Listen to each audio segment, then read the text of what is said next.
Halo teman-teman semuanya, bersama aku Nurul Askia Amini di Cerian, cerita seru bareng Semantrian.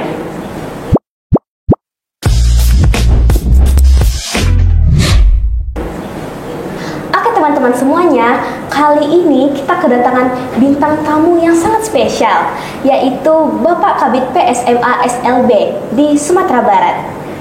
Mungkin daripada teman-teman semuanya penasaran siapa sih Bapak Kabid tersebut, mungkin langsung saja kepada Bapak bisa menyapa dan memperkenalkan diri kepada sahabat Semantrian semuanya.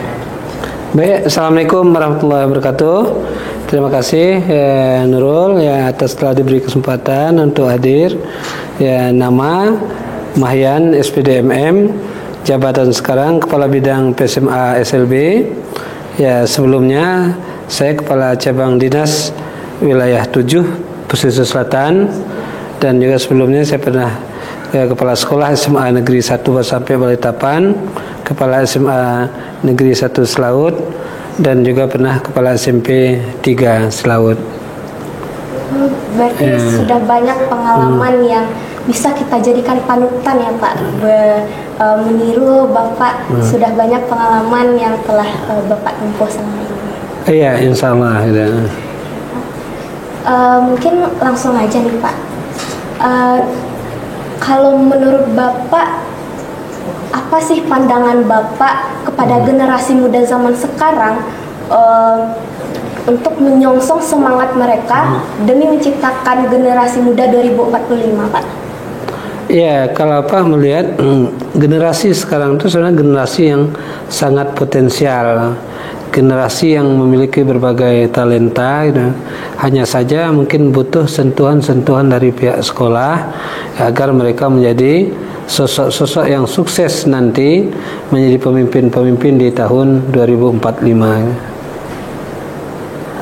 Kalau gitu ada nggak Pak program unggulan dari pemerintah Sumatera Barat gitu Pak? Gimana sih cara generasi muda sekarang bisa meningkatkan seperti mutu pendidikan atau semangat-semangatnya gitu Pak? Iya, jadi mungkin tadi sama juga saya dari mengisi kegiatan lokakarya di sekolah. Modal yang pertama yang harus kita kedepankan itu adalah bagaimana menciptakan anak-anak kita yang memiliki karakter yang bagus. Nah, karakter yang bagaimana yang diharapkan ke depan itu, pertama adalah karakter yang memiliki semangat juang. Maka kita membutuhkan anak-anak kita punya semangat juang.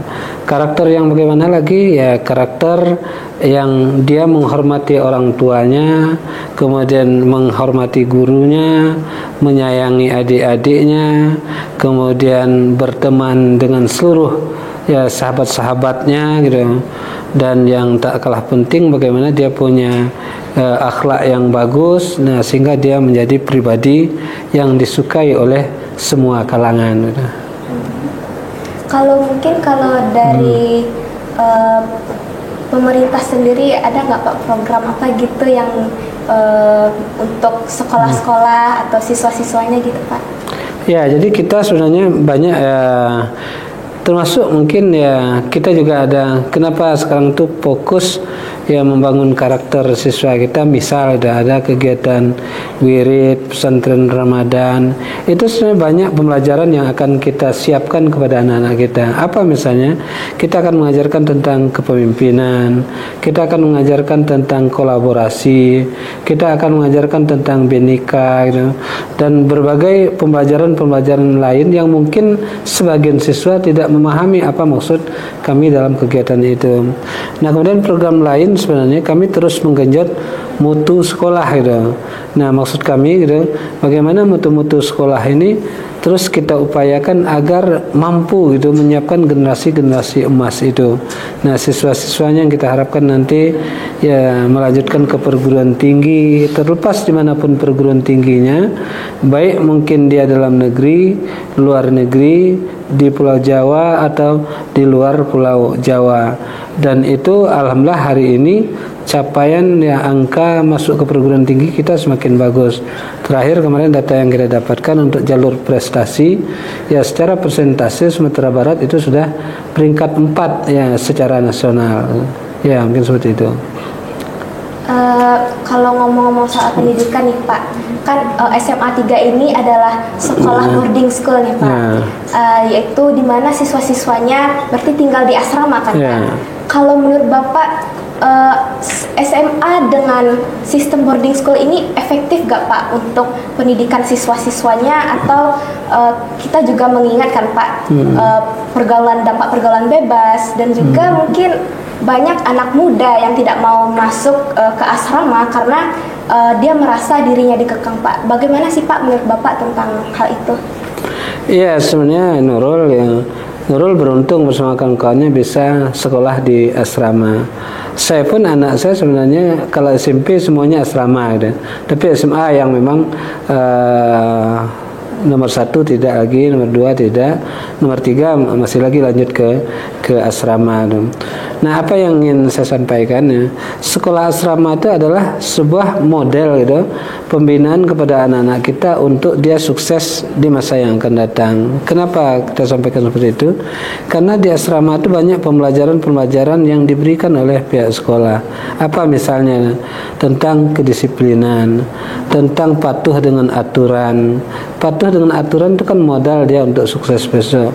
Tentang kebersamaan, ya, tentang kolaborasi, ya, tentang kebinekaan, ya, dan termasuk juga bagaimana yang tak kalah penting di asrama itu anak-anak kita diajari mandiri, gitu.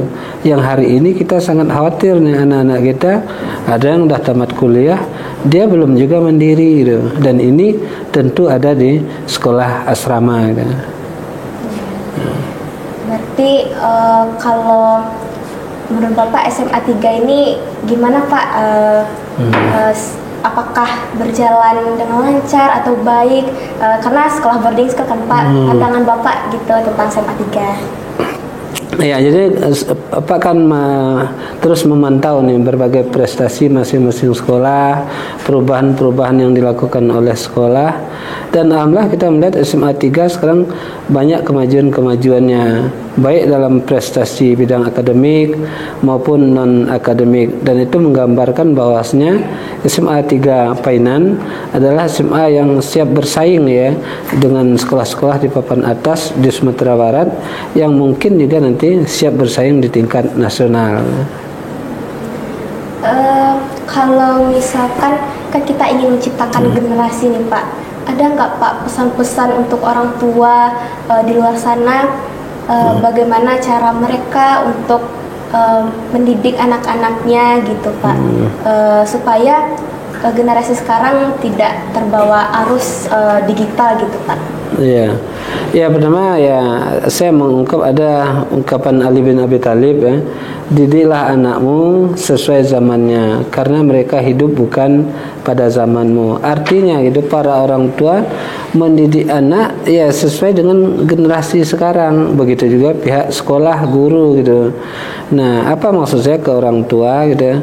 Pertama ya kita beri saja kebebasan dan kepercayaan kepada anak-anak kita, tapi harus kita tanamkan karakter tadi gitu. Bagaimana anak-anak kita agar dia jujur, kemudian agar dia selalu bekerja untuk sesuatu yang bermanfaat, agar anak-anak kita menghindari dari pergaulan yang bebas gitu, agar anak-anak kita selalu berorientasi belajar, kemudian yang tak kalah penting dia adalah orang yang taat kepada agamanya. Kalau itu orang tua nggak perlu ragu lagi melepas anaknya kemanapun dia akan pergi. Jadi di SMA 3 ini kan banyak program-program nih Pak. Salah satunya yang kedisiplinan tadi dan juga meningkatkan iman kita kepada Allah.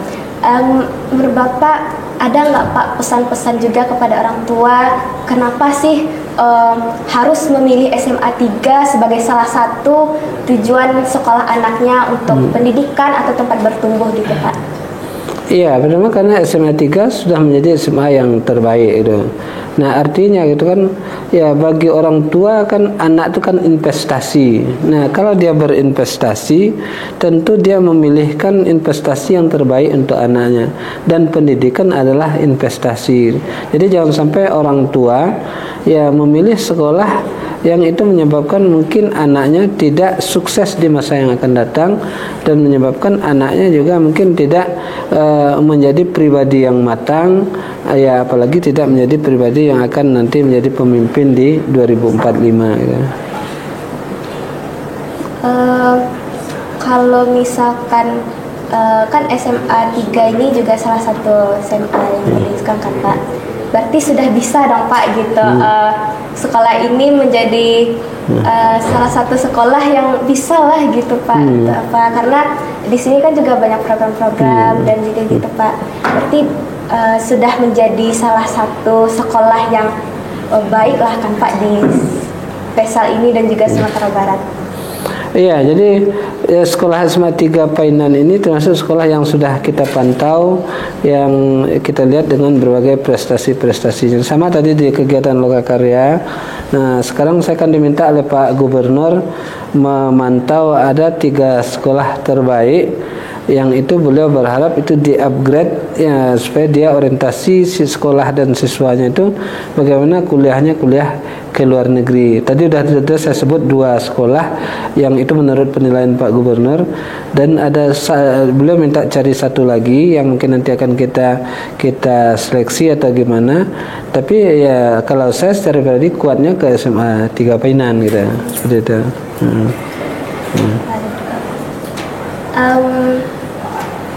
Mungkin itu aja podcast kita pada hari ini Pak. Mungkin makasih kepada Bapak yang sudah meluangkan waktunya untuk dapat hadir di podcast kita kali ini Pak. Ya. Baik ya, terima kasih juga nih Nurul ya atas mewawancarai kita ya. Oke teman-teman semuanya, terima kasih. Dengan saya Nurul Askia Amini. Sampai di sini cerian kita pada hari ini. Sampai jumpa. Ya.